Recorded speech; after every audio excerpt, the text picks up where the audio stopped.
me some girl, you got that real. Give me some real. Give me some real. Oh, give me some real. Give me some real. Give me some real. Hello, guys. Welcome to episode 2. Dos. Yes. It's Jillian. And Richard. Okay, Richard. Do you have to take that long? Sorry. Gosh. Anyways, guys, so we want to just welcome you to episode 2. We said that we were going to have a special guest this time. Drum roll, please. It's Evan! Woo! From Rancho Cucamonga. Yes, so you will see, we will be talking to Evan this episode. And don't be alarmed, I have a whole new look. I changed my look a lot, so. More importantly, if you find Evan attractive, you can slide in his DMs. Sure. It goes down in the DMs. Sure, you can do that. But we will be talking about self-fulfilling prophecies. So what that is, you're probably like, what the heck is self-fulfilling prophecies if you don't know? So it is a sociological term used to describe like a prediction that you have and it becomes true. So for example, so Richard, what is something that you predict? First off, let me start by saying this. Hey, that's what Fetty Wap said. First off, some people don't believe in self-fulfilling prophecy. If you are one of those people, I do not blame you. But there are a large majority of people who do believe in self-fulfilling prophecy.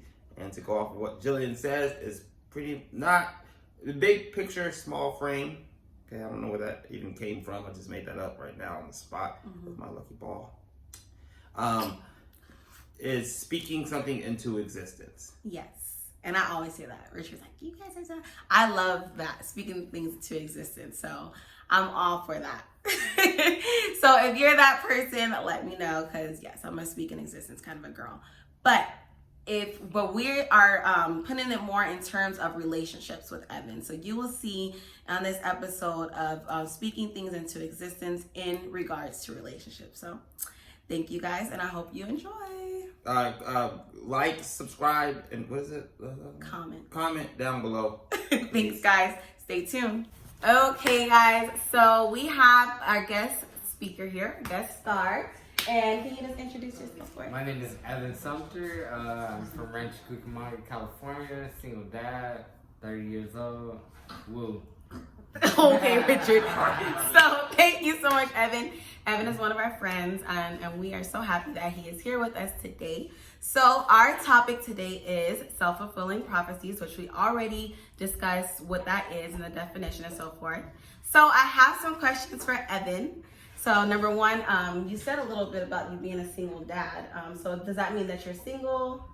Yeah, I'm single right now, and it's decent right now. But at the end of the day, sometimes a dad wants a fulfilling mother at this time and age when you have a 3-year-old. So life is kind of different at this point. And different in what instance?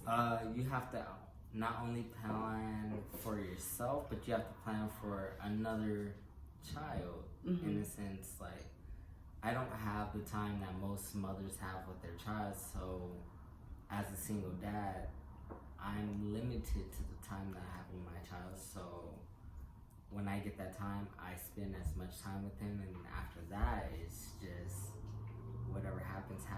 Like I make sure he has the best time, and I have the best time, and after that, next week is next week. It's day by day, night by night. It's just as long as he's healthy, happy, and safe with his mom, I'm cool with it. But other than that. Okay, Evan, so when you are thinking of like the perfect girl, or when you're explaining to your friends, like this is the girl I want, or this is what I don't want in a woman, what are some things that you say that you want or don't want? I just want somebody personally to be communicative, somebody that understands not only where I'm coming from, but even if we could sit down and compromise where we're both coming from.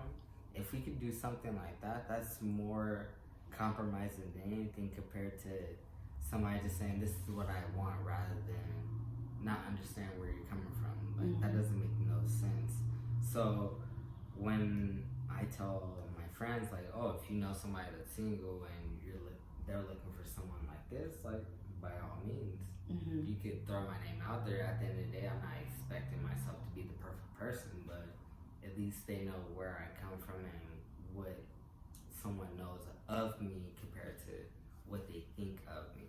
You know? All right, now it's the real. Now it's the So real. what do you hear, Richard? So now it's the real. Do you think that person is obtainable? Possibly, yes, but at the end of the day, it all depends on them, because we can all have our wants and needs, but at the end of the day, are our wants and needs going to be actually sustained or satisfied? Like, are you going to have to actually compromise some type of day?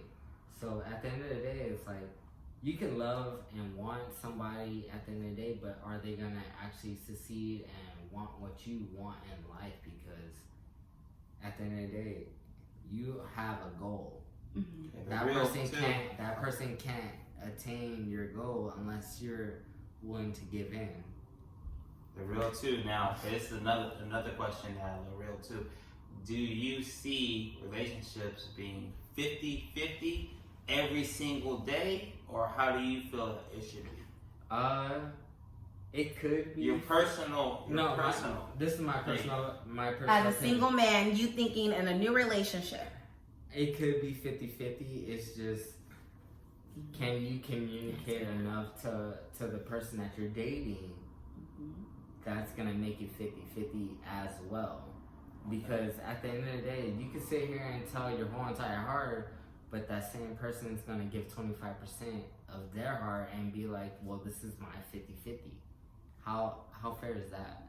It's not. And that's what relationships have came to in this time of day. Like, I could sit here and give 100% but only get 25%, and it's like, well, I just wasted all my PTO and all my time at work when I could have been saving up for a house and all this stuff for me and myself. But yeah, I wasted it on you, and yet you gave me what, 30%? How fair is that to me? It's not, brother. You ain't said nothing. These streets need to hear. That's what that's the truth right here. That's the truth. You guys have to put in the comments below what you guys think, what Evan has to say.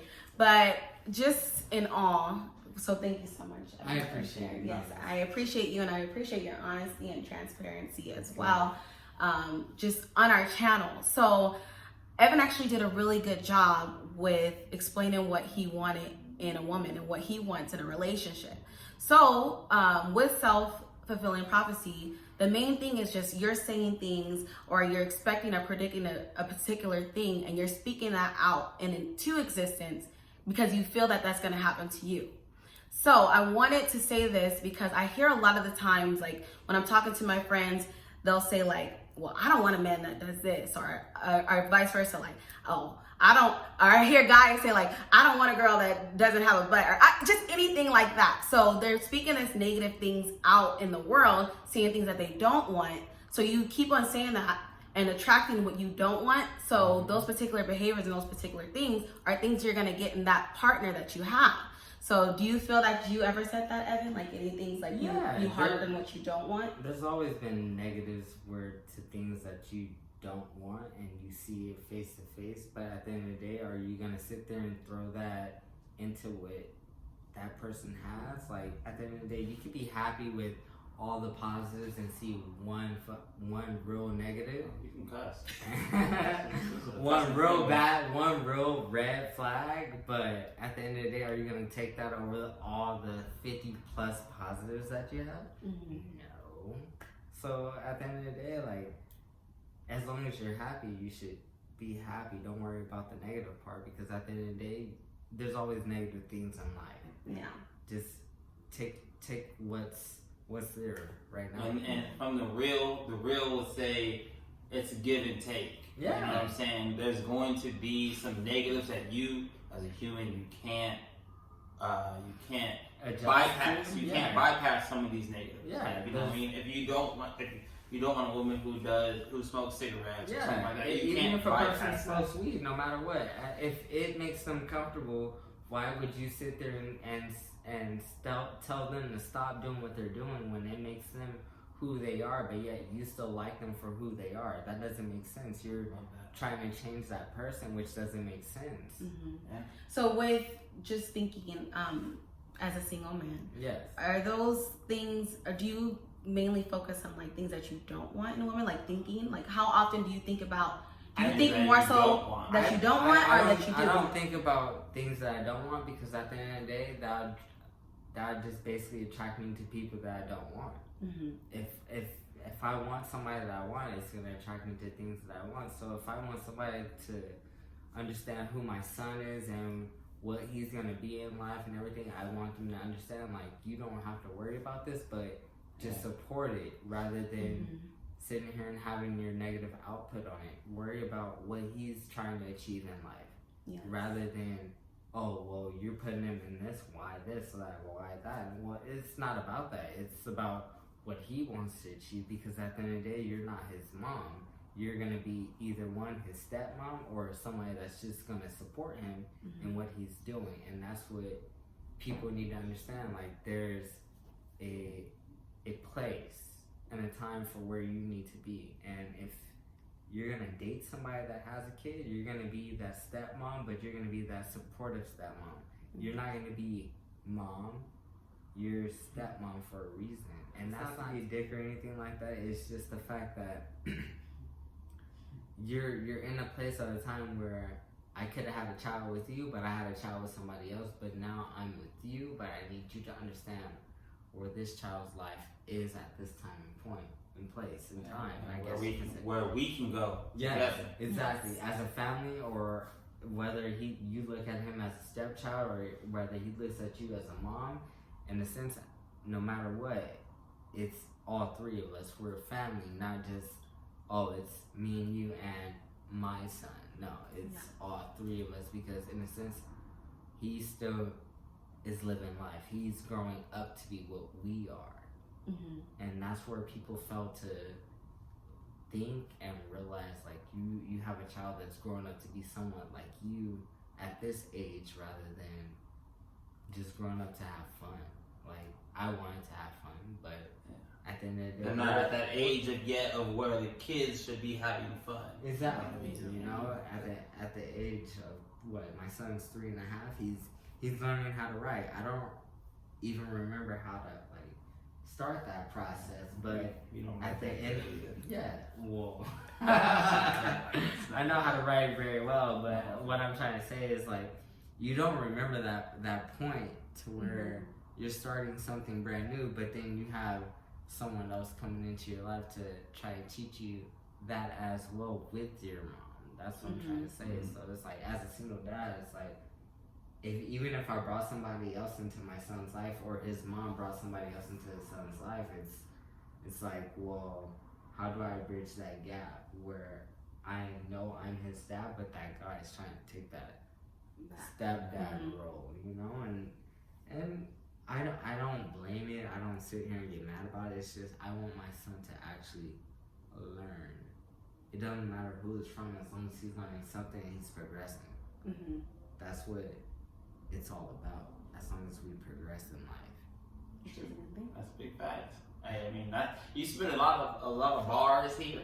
No, I'm not here to spit bars. I'm just here to be myself and actually give you the truth, because at the end of the day, not everybody gets the truth. Everybody gets some type of false fallacy feeling. It's more feelings, not rather than how you really truly feel. That's how I look at it. Well, Evan, he blew heard us it here away. first. He blew us away, guys. The one and only. It's only 5:21. Yeah, do it dad. That's not a dad. Oh, I thought you said dad. Yeah, there you go. So yes, we want to just thank Evan again for coming on our channel. Thank you so much for being our first guest. Will you see me more? Huh? You'll see me. Oh yes, Evan will be back, guys. I don't know. You gotta in the comments. Is he a fan favorite in the comments or not? Wow. Also in the comments. It just depends on on how people feel, you know. If people Some want to people want you in the family. People might not want you in the might not want to tell family. the truth. That's not Okay, guys. So yes, as we're concluding, if you guys could please subscribe and put that notification bell on.